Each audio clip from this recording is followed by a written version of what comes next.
The White House is scrambling to contain a political firestorm after explosive video evidence appeared to contradict its initial claims about a deadly federal shooting in Minnesota, forcing President Donald Trump's administration into a rapid and highly visible retreat.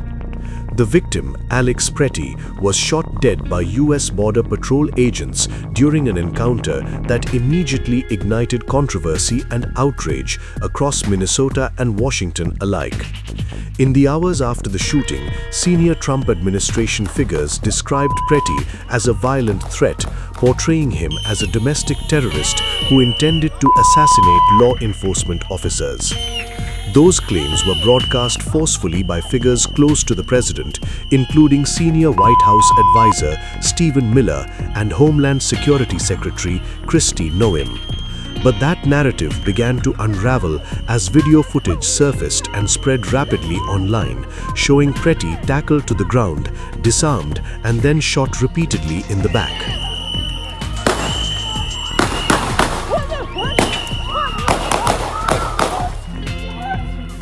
The footage appeared to directly contradict the administration's claims and intensified accusations that the White House had rushed to judgment before the facts were known.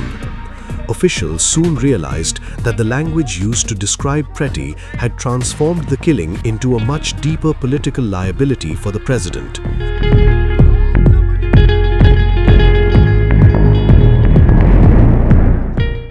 By Monday, the tone inside the White House had shifted dramatically. At a press briefing, Press Secretary Karoline Leavitt avoided repeating the earlier claims and instead stressed that investigations were ongoing and that no final conclusions should be drawn. With Governor, thanks, Caroline. I want to go back to some of the comments from Stephen Miller and Secretary Noem. You've made clear the president wants to see the investigation play out when answering some of the questions on the specific details. Is he concerned that some of those definitive statements made by other officials risks public perception of the credibility of those investigations now? Again, the president believes that these investigations are credible, they are continuing, they are active, and he wants to let them play out. Alex. Caroline, thank you. Is the administration willing to separate DHS funding from other funding bills in order to avoid a broader shutdown? Look, at this point, the White House supports the bipartisan work that was done to advance the bipartisan appropriations package, and we want to see that passed. Policy discussions on immigration in Minnesota are happening. Look, the president is leading those discussions as evidenced by his correspondence with Governor Walz this morning, but that should not be at the expense of government funding for the American people, which would include, as you know, Alex, FEMA funding, and we are in the midst of the storm that took place over the weekend, and many Americans are still being impacted by that. So we absolutely do not want to see that funding lapse, and we want the Senate to move forward with passing the bipartisan appropriations package that was negotiated on a bipartisan basis. Leavitt insisted the president had not personally characterized Pretti in the same terms used by his advisors, and said Trump wanted the facts to guide the process. On Saturday, the Department of Homeland Security posted that Pretti looks like he wanted to do maximum damage and massacre law enforcement. Stephen Miller on Saturday posted that, or called Pretti a would-be assassin. Why did administration officials jump to conclusions before an investigation had even been conducted? Well, look, this has obviously been a very fluid and fast-moving situation throughout the weekend. As for President Trump, whom I speak for, he has said that he wants to let the investigation continue and let the facts lead in this case. Thank you, Caroline. FBI Director Kash Patel said in a Sunday interview, quote, "You cannot bring a firearm loaded with multiple magazines to any sort of protest."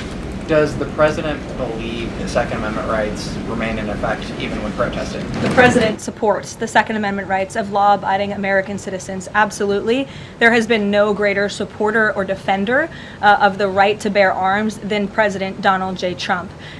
So while Americans have a constitutional right to bear arms, Americans do not have a constitutional right to impede lawful immigration enforcement operations. And any gun owner knows that when you are carrying a weapon, when you are bearing arms and you are confronted by law enforcement, you are raising the assumption of risk and the risk of force being used against you. And again, that's unfortunately what took place on Saturday. Behind the scenes, administration officials privately acknowledged that the situation had spun out of control. Deputy Attorney General Todd Blanche attempted to soften the administration's stance in a television interview, suggesting that no one had meant to apply the legal definition of domestic terrorism to the incident. His comments were widely seen as an effort to diffuse growing criticism that the administration had criminalized the victim without evidence. The rapid shift in messaging highlighted how reactive the White House had become as support for aggressive immigration enforcement tactics began to falter even among Republicans on Capitol Hill. President Trump also appeared to pivot personally. After initially blaming Minnesota Governor Tim Walz and Democrats for the killing in social media posts, Trump announced that he had spoken directly with Walz and described the call as productive. He said both sides were now on the same wavelength about how to proceed. Back to the call with Governor Walz this morning. The president described it as respectful. He said we seem to be on a similar wavelength, but you had strong criticism for the governor and the Minneapolis mayor, Jacob Frey, just now. So could you explain the difference in tone between what the president had said in his True Social post and I think some of the criticisms that you just levied from the podium? Fran, I think the criticisms that I laid out, I'm painting the picture for all of you in this room, are what led to the moment that we are in today, where Governor Walz and President Trump are having a conversation, a constructive and productive conversation to end the chaos and the lawlessness that has taken place in Governor Walz's state. Walz's office confirmed that Trump had agreed to consider pulling federal agents out of Minnesota and to allow state investigators to conduct an independent probe. Minnesota officials had complained that federal agents blocked them from accessing the shooting scene even after a court order was obtained. Trump also announced he would send his border czar, Tom Homan, to oversee operations in Minneapolis and replace the Border Patrol official in charge. The move appeared to sideline Homeland Security Secretary Kristi Noem and hinted at internal divisions within the administration.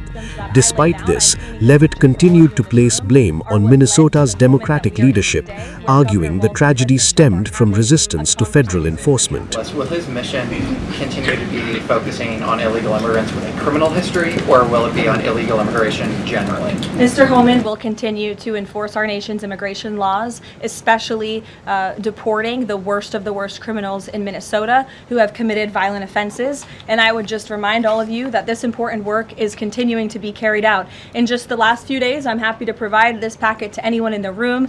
ICE has arrested multiple violent criminals, illegal aliens within Minnesota. Many of them have convictions for assault, driving under the influence, fraud.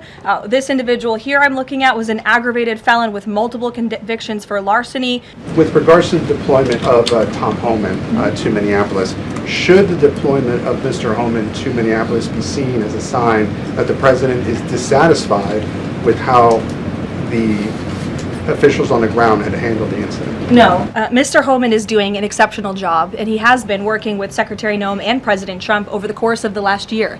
Secretary Noem still has the utmost confidence and trust of the President of the United States, and she's continuing to oversee the entire Department of Homeland Security and all of the immigration enforcement that's taking place across the whole entire country. Of course, Secretary Noem is also in charge of FEMA, and we are in the wake of a brutal winter storm where hundreds of thousands of Americans have been impacted by that. So Border Czar Homan is in a unique position to drop everything and go to Minnesota to continue having these productive conversations with state and local officials, and I know that he's catching a plane in just a few hours to do just that at the request of the president. The role of Mr. Homan, is he being sent by the president to diffuse the situation that exists right now on the ground? Is he the point person essentially for the White House in terms of trying to tamp down the tensions that exist right now in Minnesota? Well, Mr. Homan is the point person for cooperating with state and local authorities and corresponding with them, again, to achieve this level of cooperation to subdue the chaos on the streets of Minneapolis. And I would just point out that Mr. Homan is someone who has been lauded for many, many decades for his experience working in law enforcement. In fact, this is a Washington Post headline from 9 years ago, 2000. 2016, meet the man the White House has honored for deporting illegal immigrants. And I would remind everyone in this room that it was former President Barack Hussein Obama who awarded a medal to Mr. Homan. So he's obviously very qualified. He has the full trust and faith of the president. He will continue to have these meetings in the hopes that ICE and local law enforcement can cooperate and work together to have successful immigration enforcement, as we've seen in almost every other state across the country.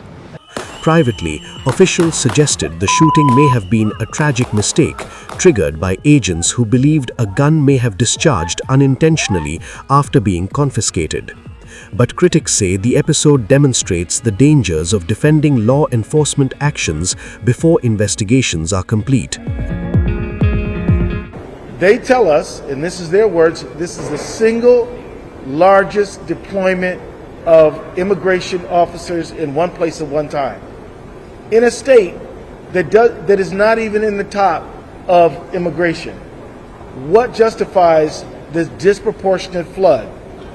Nothing legitimate, but the president has been clear. Retribution, he's been clear. He's going to, we didn't vote for him. He was really salty about that.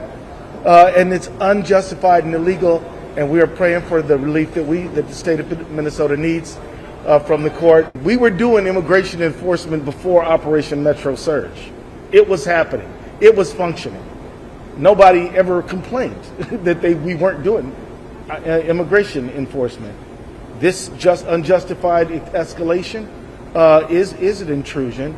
But what are we asking for? I'd be happy to go back to status quo, and that what makes sense to me.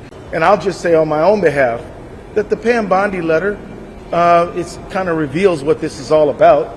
This is not about fraud, and it's not even about immigration, and it's certainly not about law enforcement. It's about handing over documents of the state of Minnesota, private information, including voting information, to the federal government. That's what this is about.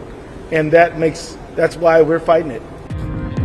The response echoed a previous federal shooting in Minneapolis involving Renee Nicole Good, where early claims were later walked back after public backlash. In both cases, the White House moved from aggressive defense to cautious regret once details emerged.